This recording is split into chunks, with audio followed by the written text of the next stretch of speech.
How good is that? Kevin Gallagher is the Managing Director and CEO of Santos, and he joins us now here in the main drag of Narrabri because, of course, it's his idea, his passion that brings us the Festival of Rugby. Mate, thank you for having us. Thank you very much, Paul. Great to be here. Now, so let's talk about Narrabri from the perspective of the future and about what the gas project is, because things are going to ramp up here. Again, very significant project in terms of adding to the energy mix of New South Wales, which flows through to the rest of the country. But give me an idea about the next 12, 24 months in Narrabri and what it looks like here. So I think the first thing, Paul, is to inform your listeners, your viewers tonight that the project's been approved. Right. Project was approved in 2020, so there's no challenge on that, right? That's the case. Narrabri, if it's up and running, would provide 50% of New South Wales gas requirements for the next 20, 30 years. So it's a fantastic project in terms of its impact it can have for New South Wales and the East Coast domestic gas market. What our focus now on is getting the approvals for the pipeline, because without the pipeline, there's no point building the project. So we're working through that process with landholders, and you know, there's hundreds of those that we've got to sign up to that. We've got 30-odd% of those already signed up. Probably need about 50% or so before we get our licence and our native title award. And again, we're working collaboratively with the Gomeroi Nation to get that to work through that process. Both processes are progressing well. I would hope certainly within the next 12 months we close and finalise those two processes, and then you're looking about 24 months after that to get the project online. And also, I mean, so that experience that we saw of the idea that visibly the pipeline's underground. So this idea, if anyone has a perception, and obviously there are going to be moments where it's not, but say between a Narrabri and a Newcastle, wherever, right?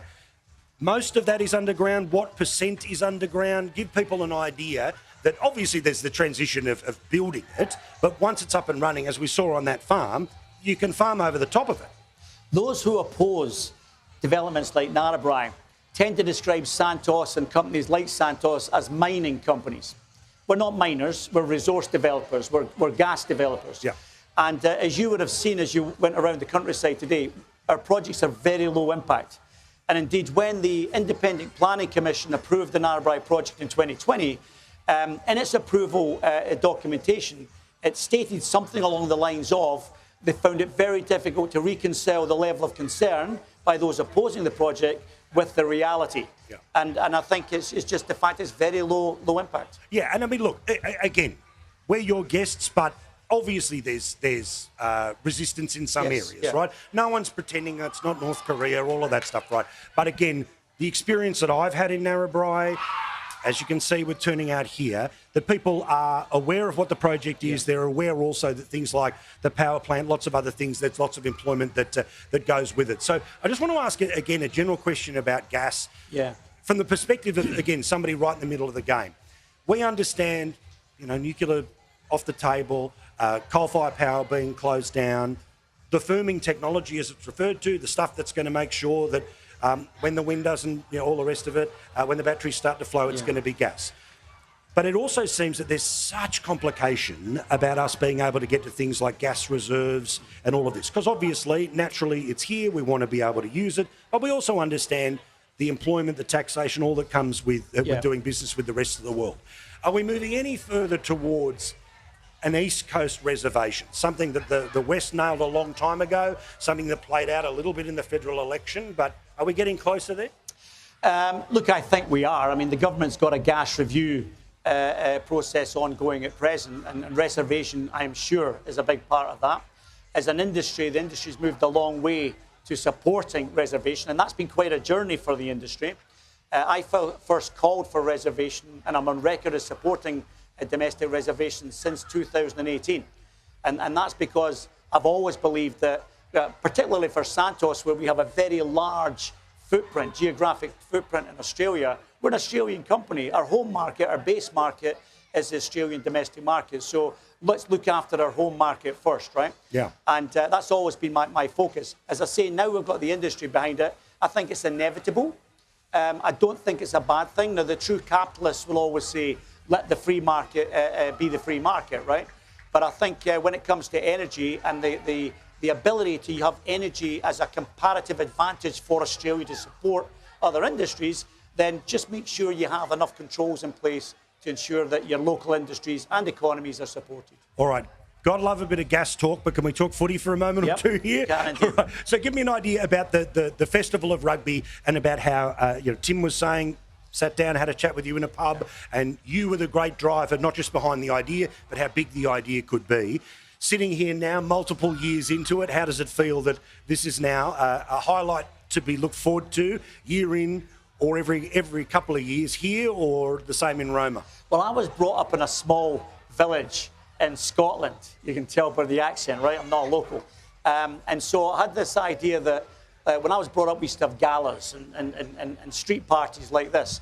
And I thought, wouldn't it be wonderful if we could bring rugby to these regions, our strong rugby regions, connect professional elite sportsmen with the fans that probably rarely get the opportunity to go and watch that sort of sport, but bring it to their region. And Santos, if we can play a role in connecting the community with elite sport, fantastic. We should do that. We can do that. But it's also part of social license, being part of the communities. We set off on a mission 8, 9, 10 years ago to start employing more people locally, having more to do with the communities rather than just be a company in the community, right? Correct. Be part of that community. I think that's good for us. It's good for the communities. And people understand what we do. So you talked about there are some people who oppose it. Yes, but not many here.